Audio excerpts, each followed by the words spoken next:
Welcome back to another video. Today we're going to learn how to test, stretch and strengthen our hip flexors and quads. I'm also going to show you how to get from passive stretches like this to active loaded stretches like this. But first we need to learn how to test and measure our current range of motion. So to do this, we're going to use the Thomas test. So to perform the Thomas test, you're going to lie down on a bench and bring your knees close to your chest. This is going to lock your hips into a posterior tilt. Drop one leg down towards the ground slowly. If it drops below the hips, it's good. If it drops above the hips, it could be an indication that it's tight. Look for 180 degrees or further. If the knee straightens, it may be a sign of tightness towards the knee. If the knee remains bent, but is still higher than the hip, it may be a sign of tightness closer to the hip. Knowing which muscles you're tight in and how much range of motion you have is going to help you to choose the correct exercises to start with. I'm going to show you 10 variations of stretches and strength exercises ranging from 1 to 10, 1 being the easiest and 10 being the most difficult. Number 1 is a standing hip flexor stretch. This is the easiest of all the variations I'm going to show you. To do this, we're just going to go into a split squat position, and then we're going to tuck the hips under and squeeze the glutes. You can bend this front leg a little bit and just move forward. And basically what you're doing is you're pushing forward to the point where you feel that stretch in the front of the hips. Imagine you're pushing your hips forward. So this knee's moving behind the body and you're pushing yourself more into hip extension, feeling that stretch in the front of the hips. And then we're just going to hold this position here. An important thing to note for this stretch is that you're creating a posterior pelvic tilt. So to do this, we're going to squeeze our glutes and tuck the hips under, okay? And that's going to bring out the stretch in the front of the hips. The reason this is so important and the reason you should learn this early on is because this is what you're going to do with your hips in every single stretch and exercise I show you for your hip flexors and quads going forward. If your hip flexors are super tight and you're not used to stretching them like this, we're just going to start with this passive stretch. And you can hold this from anywhere from 30 seconds to 3 minutes at a time before you progress onto something more advanced. Number 2 is the half kneeling hip flexor stretch. This is very similar to the standing hip flexor stretch. You want to make sure that you're tucking your hips under. The only difference now is I've increased the range of motion here in the quads because I've got this back knee flexed, and it makes it slightly harder as well having this leg up. You just put in more stretch on this back leg that we're stretching. So once we're in this position, we can do several things. The first thing I'm going to show you just to help loosen up and open up the hips to get into this stretch is to just push the hips forward, okay? Maintaining that posterior tilt in the pelvis, just going to push forward and then come back out. So imagine that you're pushing your bum forward and then bringing it back. Squeeze the glutes. We're just going to go for about 8 of these on each leg. Make sure you're not arching your back as you do this, maintaining that neutral spine. Push into the stretch.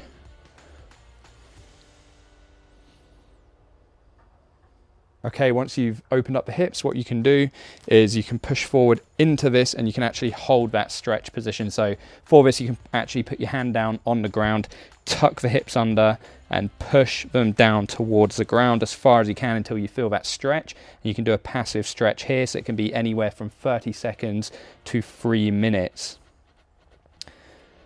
You can also increase this stretch by grabbing the back leg and holding onto that. It doesn't matter which side you hold it on, just find a position that feels comfortable for you. And then we're gonna hold that. And this would be a way to progress the stretch because now I'm flexing my knee more, stretching that quad. And again, 30 to 3 minutes. So number 3, we have the standing couch stretch, which is just going to place more of a stretch on the quads, a little bit more advanced than the last exercise that we did. To set this up, you need a chair or a bench, something that's about knee height. What we're going to do from here is we're just going to place our back knee on the bench.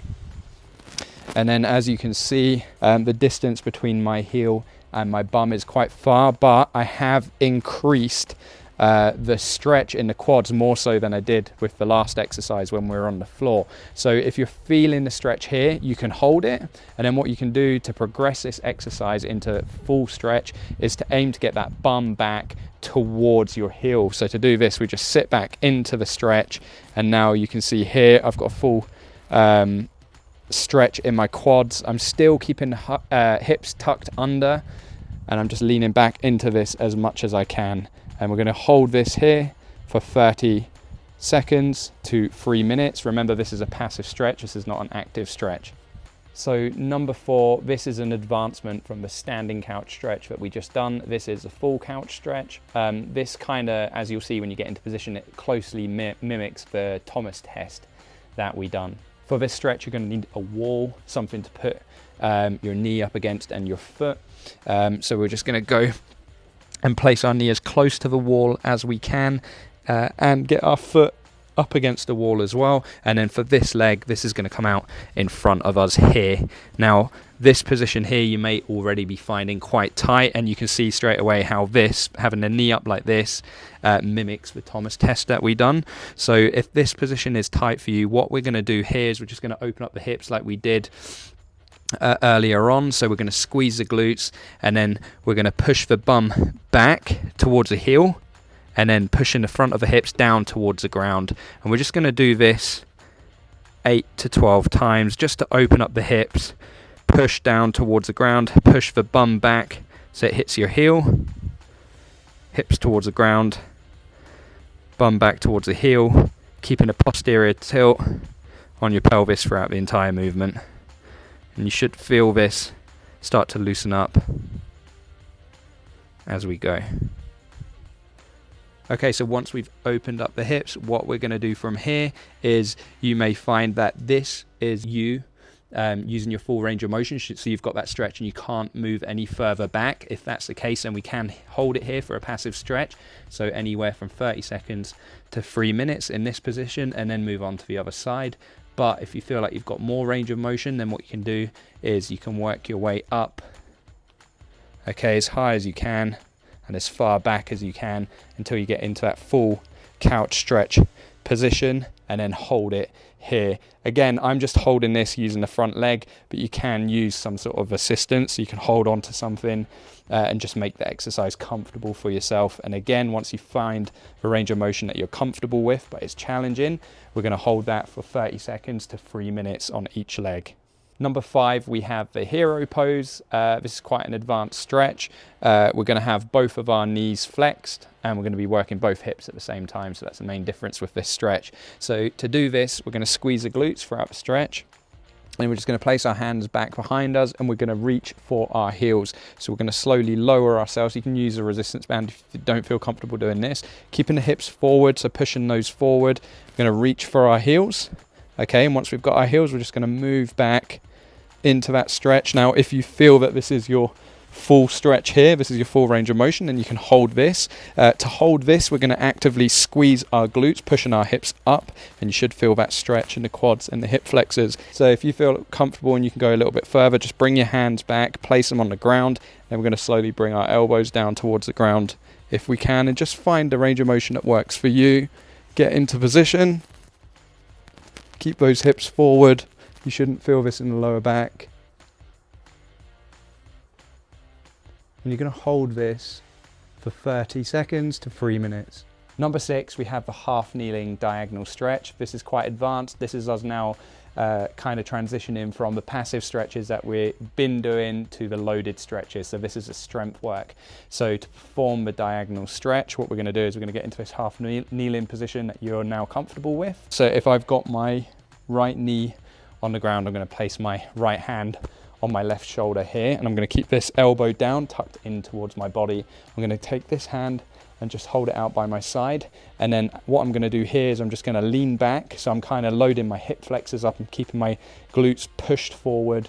I'm pushing through that back leg, so that back leg's going down into the ground. I'm leaning back, rotating through the thoracic, reaching for my heel, and then bringing that back up into the start position there. So from here, keep the glutes squeezed, pushing those forward, lean back, increase that stretch, touch the heel, and bring it forward. And then what you can also do with this, if you feel comfortable, you can take it to that end range. So lean back and then hold this position here. And again, I wouldn't really advise that you hold this for 3 minutes, but you could definitely aim for 30 seconds in this position here. Number 7, we have the split squat. This is a great exercise to start incorporating into your leg day sessions. It's a great way to load the hips. So you can do this body weight, or you can do it loaded with a dumbbell or a barbell, and just work your full range of motion and work the range of motion that is comfortable for you as well. That's the most important thing.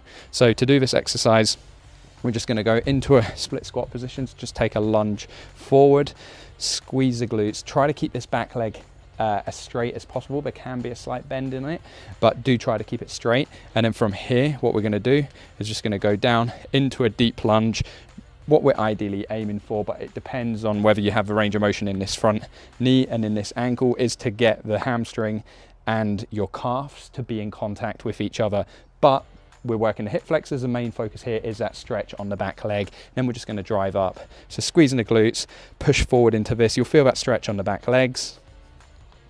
And then you're going to perform your regular reps and sets that you would do when you're doing lunges. So that could be 3 times 8 to 12 reps on this. You can also incorporate isometric holds in the bottom position here, where you feel the biggest stretch. Now, I just want to show an example for people who cannot do this, cannot get into this position. What we can do if you cannot do the actual split squat is to just get down on the ground like this. You can bring this foot a bit further forward.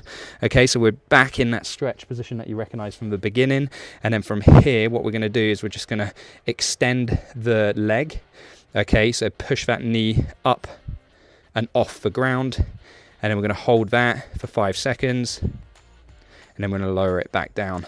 So the minute you lift that leg up, you're squeezing the glutes. You're not lifting the hips up like this. You're trying to keep the hips nice and low and just stretch that back leg out, stretch those hip flexors. You can do this for reps. Once you're comfortable with that and you've opened it up, then what you can do is you can do an isometric hold in this position here. Number 8, we've got the natural leg extension. I'm going to show you 2 variations of this. Well, actually, I'm going to show you one, but I'm going to describe the other one to you. So one of them is body weight, okay, and that's the one I'm going to be doing. The other variation that you can do if you can't do this one is simply to do the exact same variation that I'm doing, but to attach a resistance band in front of you, to use a resistance band to help you lower yourself down and bring yourself back up. Okay, so to do this, we're just going to go on both knees. We're going to squeeze our glutes, and then with our feet behind us, we don't want them to be narrower than our knees. We want them to be in line with our knees, or if not, just slightly wider. Okay, so squeezing the glutes. What we're going to do from here is we're just going to control ourselves down, only using the range of motion you feel comfortable with. If you can't do this, use that resistance band. We're going down to our end range and then driving back up. This is a strength exercise, so keep those glutes squeezed, drive the feet down into the ground to bring yourself back up. Think of it as a leg extension. This is just a natural leg extension if you don't have a machine. Because this is a strength exercise, treat it as you would do if you were doing, let's say, leg extensions at the gym. You can do 8 to 12 reps for your 3 sets. And make sure you're taking enough rest between each set to recover as well. Number 9, we have the Sissy Squat. We're going to be doing this variation supported, so holding onto something. This is a strength exercise, so treat it as you would. Treat this as if you're doing leg extensions. Again, an exercise similar to that.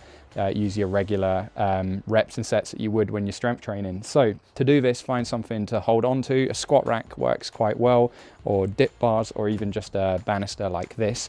To do this exercise, we're going to make sure we've got our glutes squeezed, so we're tucking our hips, creating that posterior pelvic tilt, maintaining that throughout. We're going to come up onto our toes. So this is really different to all the other exercises we've been doing, because it does require quite a lot of big toe extension. So if that's something that you're limited in, you're probably not going to be able to do this exercise yet. So from here, we're just going to lean back slightly and allow our knees to travel forward. Okay, so we're lowering ourselves down towards the ground, using this as support. And then once you get to your end range of motion, we're just going to drive up and into that start position. Now you can maintain this heels up position here, or you can put them down and rest between each set and then come back up. I like to keep them up because I've been doing this quite a while, and it keeps the exercise flowing a little bit smoother and you can get more reps done. So we're just going to control it down, drive into the ground and back up. Keeping those hips forward throughout the movement. I've got progressions for this in another video, but if you can't use this full range of motion, then you can put blocks in front of you. And you can use things like eccentrics to build strength in this movement. So number 10, this is the final stretch. This is the diagonal stretch. This is definitely the most advanced out of all the exercises that I've shown you, not necessarily because it requires the most strength. It doesn't. You could argue that the sissy squats require more strength than this, but because you're balancing, it makes it very awkward, and it just requires a lot of practice to get this, but it's definitely attainable if you work on it.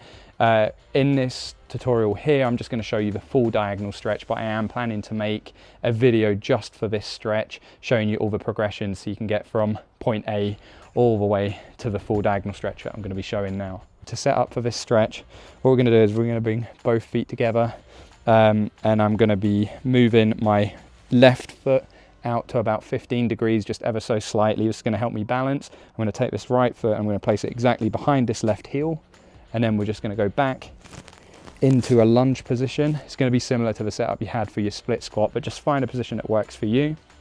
We're going to take this hand, place it on our shoulder, so right hand on left shoulder, the exact same as we did when we did the half kneeling variation of this. This hand's going down behind the side, and then we're reaching back as we rotate round.